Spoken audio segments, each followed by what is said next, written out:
Good morning, students. Today we will continue our chapter 4, brain teaser. Question number 2. Determine from the value of x and y. Okay, given in this table whether they vary directly, inversely, or neither of these. Means we have to check x और y very कर रहे हैं, directly very कर रहे हैं या inversely very कर रहे हैं, या दोनों में से कोई भी नहीं है, ये हमें चेक करना है। तो सबसे पहले हम कोई भी चेक कर सकते हैं, हम डायरेक्ट के लिए चेक कर सकते हैं फर्स्ट, इनवर्स के लिए भी अकॉर्डिंग टू आवर चॉइस। ये जरूरी नहीं है कि पहले हमने डायरेक्टली के लिए चेक करना है। अगर मान लो अगर ये डायरेक्ट वेरिएशन है तो ऑटोमेटिकली इनवर्स तो हो नहीं सकती। इट मीन्स हमें चेक करना है वेदर इट इज डायरेक्ट और इनवर्स और नाइदर ऑफ दीज। ओके, तो सबसे पहले आप प्रोडक्ट भी ले सकते हो, पहले रेशो भी। तो मैं पहले क्या ले रही हूँ, डायरेक्ट के लिए चेक कर लेती हूँ, पहले रेशो ले लेते हैं। x बाय वाई 12/9, 3/36, 27/4 सबकी रेशो लेनी है और चेक करना है। आपको देखना है सबको रिड्यूस कर लो, लोवेस्ट फॉर्म में कन्वर्ट कर लो, मतलब कट कर लो, सिंपल कर लो इसको।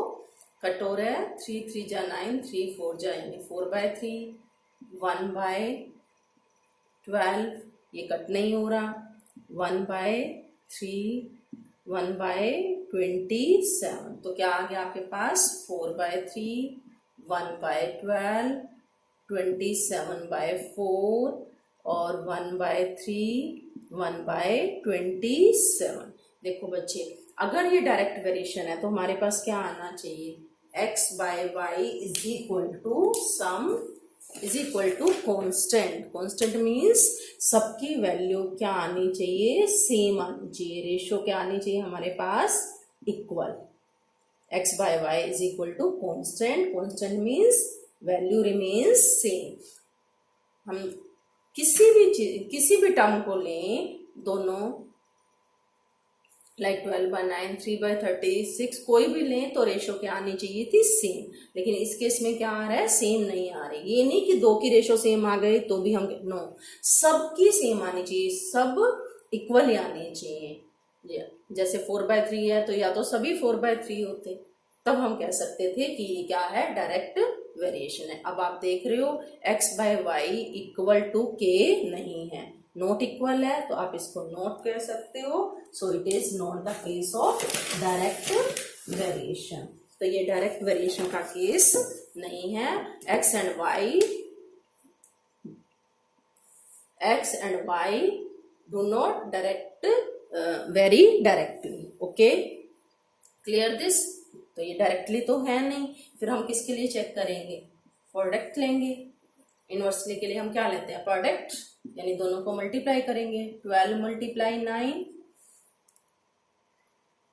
इनवर्स के लिए हम क्या करते हैं बच्चे, मल्टीप्लाई करते हैं ना। तो अब हम क्या करेंगे, इनवर्स के लिए इसको मल्टीप्लाई कर लेंगे, x इंटू वाई। ध्यान से देखो, x into y is equal to 12 × 9। हर टर्म को आप x और y को मल्टीप्लाई करते जाइए। 3 × 36, 27 × 4, 6 × 18, 12, 2 × 54, 12 9 जा 108, सभी मल्टीप्लाई कर लीजिए। 36 3 जा 108, 27 4 जा 108, 18 6 जा 108, 54 2 जा 108, सभी इक्वल आ गए ना। तो इनवर्स में क्या होता है, x into y is equal to constant, यानी प्रोडक्ट सबका क्या आना चाहिए, इक्वल आना चाहिए। इस केस में सबका प्रोडक्ट इक्वल आ रहा है, तो हम क्या कह सकते हैं, x and y vary direct inversely. क्या कह सकते हैं हम, x and y vary inversely. Okay, clear this. इसके बाद आप ये राइट कर दोगे, x and y vary inversely. Clear this. And then in the same way you will do other two parts. उसमें भी आप ऐसे चेक करोगे। अगर दोनों केस ही नहीं है, अगर एक्स रेशो भी इक्वल नहीं आती और प्रोडक्ट भी इक्वल नहीं आता, तो आप क्या कहोगे, x and y vary neither directly nor inversely, neither of these, neither no direct, x and y is not direct and as well as they are not inverse variation. Clear this? इस case में क्या आ रहा है, they vary inversely. तो आप क्या right करोगे, x and y vary inversely. मैं ये रब कर रही हूँ बच्चे, ठीक है। तो अब हमारा ये केस क्लियर हो गया। तो आप एंड में क्या राइट करोगे, because x and y, x into y is equal to constant, so आप बिल्कुल लास्ट में राइट करोगे, मेरे पास स्पेस नहीं है तो मैं यहाँ राइट कर रही हूँ। सो x and y vary inversely. अगर डायरेक्टली होगा तो लिखोगे वेरी डायरेक्टली, इनवर्सली होगा तो आप लिखोगे वेरी इनवर्सली। अगर कोई भी नहीं है तो आप लिखोगे neither of this, vary inversely. Reason क्या है, क्योंकि x into y is equal to क्या आ रहा है, कॉन्स्टेंट आ रहा है। Clear this? Okay, now I am taking question number 3। बेटे क्वेश्चन नंबर 3 बिल्कुल सिंपल है। क्या गिवन है आपको, if x and y vary inversely and x is equal to 25, we will make the table because we have given 3 values, 2 values of x and 1 value of y, and we have to find the value of y. Here x is equal to 25 and y is equal to 3. When x 25, then y is equal to 3. If x is equal to 15, then you have to find the value of y.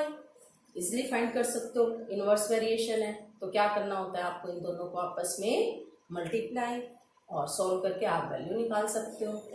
ठीक है, it is given to you, it is inverse variation, so we will do 25 multiply 3, we will write here by y is equal to 15 multiply y। तो 25 multiply 3 by 15 is equal to y। Cut करो और आपके पास answer आ जाएगा, y is equal to 5। Clear this? Now we will do question number,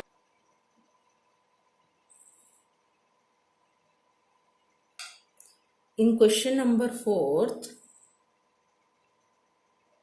you have to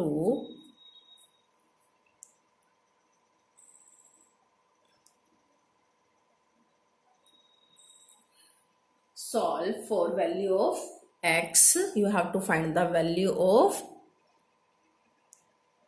x. Look here very carefully. X and y vary inversely and value of y is given to you 45. Value of y is given to you 45 and k is equal to 9. K is the constant of variation and you have to find the value of x. How will you find the value of x? As you know, it is, what type of variation is this? Inverse variation. In case of inverse variation, you will take product. xy is equal to k. Here value of y is given, value of k is given and you have to find the value of x by simply find. Okay, now x as it is, because you have not given the value of x and value of y is 45 is equal to k is equal to 9, then x is equal to 9 by 45, cut it 1 by 5, so value of x is equal to 1 by 5. Okay बच्चे, clear this? And now we will take question number 5 and 6 are very simple, you can do very easily. In question number 6, I am taking question number 6. In this question, what is given to you? Distance traveled by a car. Yes, in this question, what is given to you? A car travels a distance. D से distance right कर देते हैं, इन kilometre में given है, कितने kilometre travel कर रही है, 60 kilometre, and taking time 1 hour, I am taking time in hour, 1 hour 30 minutes. क्या टाइम ले रही है, 1 hour 30 minutes। तो आप इसको या तो आर में कन्वर्ट कर लो या मिनट्स में, एज यू विश। तो हम आर में कन्वर्ट कर लेते हैं, 1.5 hour हो गया ना, 1 hour और 30 minutes, तो क्या हो गया 1.5 hour। तो इसको सोल्व करोगे क्या आ जाएगा आपके पास, मिक्स फ्रैक्शन से प्रॉपर फ्रैक्शन में करो, 2 1 जा 2 एंड 1 3, 3/2r। ओके, आपको एक चीज में कन्वर्ट करना है, आइदर इन आवर और in minute, as you wish. अगर मिनट बनाओगे तो क्या हो जाएंगे, 1 hour में 60 मिनट, 60 और 30 कितने मिनट्स हो जाएंगे, 90 मिनट। 90 minute means 1.5 hour। आपकी मर्जी है, आप मिनट्स में भी कन्वर्ट कर सकते हो, आर में भी कन्वर्ट कर सकते हो। And you have to find the time taken when distance travel is 90 kilometre. It is very simple. अगर आप डिस्टेंस इंक्रीज कर रहे हो तो टाइम भी क्या करना पड़ेगा, डिस्टेंस बढ़ रहा है तो टाइम भी तो ज्यादा लगेगा ना। Speed remain same, it is given to you, वो स्पीड नहीं बढ़ा रहा, तो आपको टाइम फाइंड करना है। किस टाइप की वेरिएशन हो गई ये बच्चे, कौन सी वेरिएशन हो गई, डायरेक्ट वेरिएशन। तो आप डायरेक्ट वेरिएशन के लिए सोल्व करिए, 60/3/2 is equal to 90/x, cross multiply 60 into में x is equal to 90 multiply 3/2। इसको सोल्व कर लीजिए, आपके पास आंसर आ जाएगा, x की वैल्यू आ जाएगी, that is the time taken by a car to travel a distance 90 metre. यहाँ आपने क्या लिया, x लिया, तो आप इसको सपोज कर सकते हो, क्या लिखोगे, let time taken be x r, let time taken be x r, r में ले रहे हो तो r लिखोगे, मिनट्स में लेंगे तो minutes. Now get the answer by solving it.